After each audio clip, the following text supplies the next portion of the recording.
ஆரோக்கியத்துக்குரிய ஸ்ரீ அக்னி herbals நேயர்கள் அனைவருக்கும் வணக்கம். இந்த நிகழ்ச்சியில் நாம தலைவலி, நாள்பட்ட தீராத தலைவலி பிரச்சனைகள், ஒற்றை தலைவலி மைக்ரேன் என்று சொல்லக்கூடிய இந்த ஒற்றை தலைவலி பிரச்சனைகள், தலை குத்தல், அதாவது மண்டை குத்தல்னு சொல்லுவாங்க. பாத்தீங்கன்னா தலையை சுத்தி பாத்தீங்கன்னா பூச்சி வச்சு அந்த நேரமும் குத்திட்டே இருக்கிற மாதிரி ஏற்படக்கூடிய வலி சார்ந்த பிரச்சனைகள், தலை பாரம், தலையில பாத்தீங்கன்னா நீர் கோத்துட்டு தலை பாத்தீங்கன்னா எந்த நேரமும் வலியாக இருக்கக்கூடிய அந்த தலை பாரம் சார்ந்த பிரச்சனைகள், ஜன்னி நோய், அதாவது பாக்டீரியா தொற்றுனால பாத்தீங்கன்னா ஜுரம் ஏற்பட்டு அந்த ஜுரம் பாத்தீங்கன்னா நரம்பு முழுவதும் பரவி கை கால் பாத்தீங்கன்னா இழுப்பு ஏற்படுது, வலிப்பு மாதிரி ஏற்படக்கூடிய அந்த ஜன்னி நோய் சார்ந்த பிரச்சனைகளுக்கு அருமையான ஒரு லகு வைத்திய முறை தான் பார்க்க இருக்கின்றோம். ரொம்ப எளிமையான முறை, நல்ல பவர்ஃபுல்லானது. இந்த மருந்து பாத்தீங்கன்னா இந்த மருந்தானது தமிழ்நாட்டு லகு வைத்தியம் என்ற நூல்ல குறிப்பிடப்பட்டுள்ளது.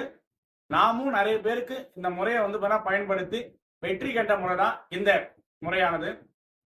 அதாவது நம்ம வேப்ப எண்ணெய் பாத்தீங்கன்னா ஒரு 50 மில்லி எடுத்து, விராலி மஞ்சள், மஞ்சள்ல நிறைய வகை இருக்கு பாத்தீங்கன்னா அதுல இந்த விராலி மஞ்சள் என்று சொல்லக்கூடிய அந்த மஞ்சளை எடுத்து பாத்தீங்கன்னா அந்த வேப்ப எண்ணெயில நனைத்து எடுத்து தீபத்துல காட்டி, அந்த தீபத்துல இருந்து அதை எடுத்த பிறகு வரக்கூடிய புகை இருக்கு பாத்தீங்களா, அந்த புகையை நம்ம சுவாசிச்சு வந்தோம்னா பாத்தீங்கன்னா மேற்கூறிய தலை வலி, தலை பாரம், மண்டை குத்தல், ஜன்னி என்று சொல்லக்கூடிய நோய்கள் எல்லாம் பாத்தீங்கன்னா உடனே நல்ல பலனை தரக்கூடிய அருமையான முறைதான் இந்த முறையானது. இதனுடைய தெளிவான செய்முறை விளக்கத்தை நாம பின்வரும் காலையில் நாம தொடர்ந்து பார்க்கலாம். மேற்கூறியபடி இந்த மருந்து செய்முறையானது தமிழ்நாட்டு லகு வைத்தியம் என்ற நூலில் குறிப்பிட்டுள்ள முறை தான்.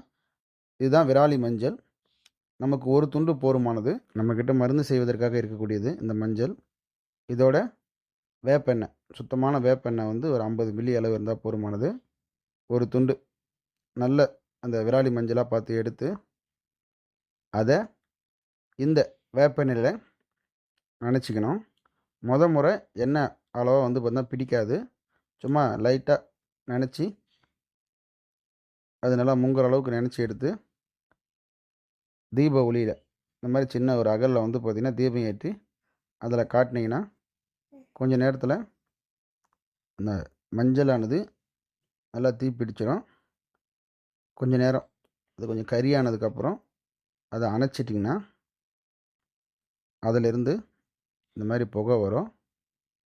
கொஞ்சமாக தான் வருது புகை. மீண்டும் இதே மாதிரி பார்த்திங்கன்னா அந்த வேப்ப எண்ணெயில் நினச்சிங்கன்னா 2வது தடவை நினைக்கும் போது நல்லா அந்த வேப்ப எண்ணெய் பார்த்திங்கன்னா இந்த மஞ்சளில் ஊடுருவி,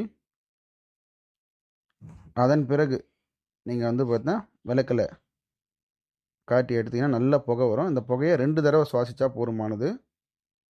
ஒரு தடவை, மீண்டும் ஒரு தடவை வேப்பெண்ணில் நினச்சி எடுத்து 2வது தடவை திருப்பி அந்த தீயில காட்டி சுவாசிச்சுட்டு வர மேற்கூறிய அத்தனை பிரச்சனைகளும் முழுமையாக குணமடையும். ரொம்ப அற்புதமான ஒரு கைகண்ட முறை, அருமையான ஒரு லகு வைத்தியமும் இது. வீட்டில் இருக்கக்கூடிய பொருட்களை கொண்டு செய்யலாம். நம்ம இந்த வீடியோ உங்களுக்கு மிகவும் பயனுள்ளதாக இருக்கும் என்று நம்புகிறேன். மேலும் இது போன்ற சித்த மருத்துவம் சார்ந்த வீடியோக்களை தொடர்ந்து பார்த்து பயன்பெற நம்மளுடைய ஸ்ரீ அக்னி ஹெர்பல் சேனலை லைக் பண்ணுங்கள், சப்ஸ்கிரைப் பண்ணுங்கள், உங்கள் நண்பர்களுக்கு ஷேர் பண்ணுங்கள். நன்றி, வணக்கம்.